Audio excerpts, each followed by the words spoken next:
Welcome to school and academic subscribers. और जिन्होंने subscribe नहीं किया है सब्सक्राइब कर लें। जी करो सर, कर दिया। चलो पढ़ाओ।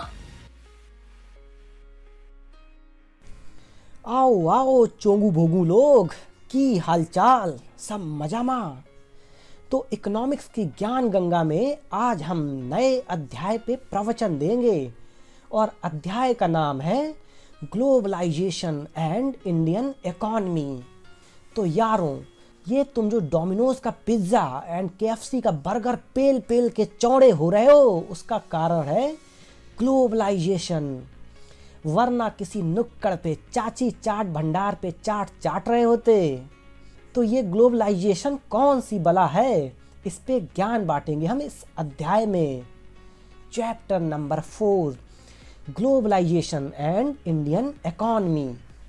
तो एज एन उपभोक्ता आजकल की दुनिया में हमारे सामने बहुत सारी गुड्स एंड सर्विसेज की चॉइस है, जैसे कि लेटेस्ट मॉडल का डिजिटल कैमरा, एमआई का mobile phone, Samsung and OnePlus का टीवी।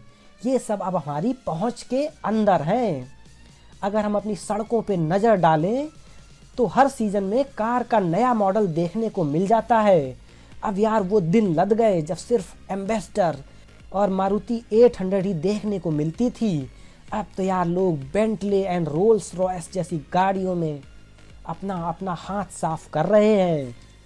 तो यारों, ये सब जो तुम लोग देख पा रहे हो ना, उसका रीज़न है ग्लोबलाइजेशन। एंड ग्लोबलाइजेशन का जो मेन हिस्सा है वो है एमएनसीज, यानी कि मल्टीनेशनल कंपनी। अब यार ये एमएनसी क्या होती है?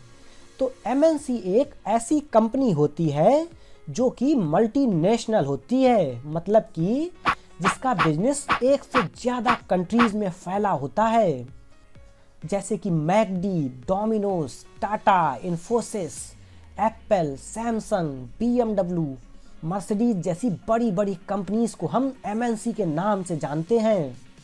तो एमएनसी एक ऐसी कंपनी होती है जिसका एक कंट्री में ऑफिस होता है, दूसरी कंट्री में इसकी फैक्ट्री होती है, जहाँ पे raw material and labour cheap होता है। बाकी सारे कंट्रीज में ये अपने प्रोडक्ट्स बेचती है। चौथी कंट्री में इनका कॉल सेंटर होता है, जहाँ पे ह्यूमन रिसोर्स बहुत सस्ता होता है। तो एमएनसी ना सिर्फ अपने प्रोडक्ट को ग्लोबली सेल करती है, बल्कि वो अपने प्रोडक्ट्स एंड सर्विसेज को ग्लोबली प्रोड्यूस भी करती है। और अब यार क्वेश्चन ये है कि ये सब क्यों होता है? तो उसका सिर्फ एक ही जवाब है, टू अर्न मैक्सिमम प्रॉफिट। तो ये एमएनसी अक्रॉस ग्लोब अलग अलग कंट्रीज में काम करके अराउंड 50 से 60% कॉस्ट सेविंग कर लेती हैं और उनका प्रॉफिट बहुत ज़्यादा बढ़ जाता है। जैसे यार एप्पल का ही एग्जाम्पल ले लो, इसका ऑफिस यूएसए में है और मैन्युफैक्चरिंग यूनिट चाइना में, और इनके फ़ोन्स की असेंबली कैलिफोर्निया यूएसए में होती है। और ऐसा यार इनके फ़ोन में भी लिखा होता है, manufactured in China and assembled in California. तो अब यार क्वेश्चन ये है कि एक एमएनसी दुनिया के डिफरेंट कंट्री में प्रोडक्शन यूनिट सेटअप करने से पहले क्या क्या चीज़ें देखती है? तो यार ये चीज़ें होती हैं, फर्स्ट, एमएनसी अपना प्रोडक्शन वहाँ सेटअप करती है जो उनकी मेन मार्केट के पास हो, यानी कि जहाँ पे उनके प्रोडक्ट्स की सबसे ज़्यादा खपत हो। सेकंड, उस कंट्री में skilled and unskilled labour low cost पे अवेलेबल होना चाहिए, जिससे कि उनका काम सस्ते में हो जाए। थर्ड, एमएनसी उस कंट्री की गवर्नमेंट पॉलिसीज़ को भी देखती हैं कि उनका काम आसानी से हो जाएगा या नहीं। अगर सीधा सीधा बोले तो गवर्नमेंट पॉलिसी उनके फेवर में होनी चाहिए। तो यार अगर उनकी ये सब रिक्वायरमेंट पूरी हो जाती हैं तो वो उस कंट्री में इन्वेस्टमेंट करने के लिए रेडी हो जाती है। मतलब कि वहाँ ज़मीन, मशीन, प्लांट एंड मशीनरी वगैरह वगैरह खरीद लेते हैं। और जब भी कोई एमएनसी दूसरी कंट्री यानी फॉरेन कंट्री में इन्वेस्ट करती है तो उसको अपन इको की भाषा में फॉरेन इन्वेस्टमेंट कहते हैं।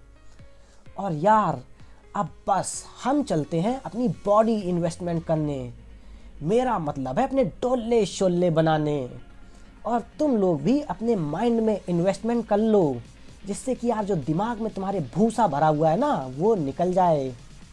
तो चलो बाकी के प्रवचन के साथ मिलते हैं अगले एपिसोड में।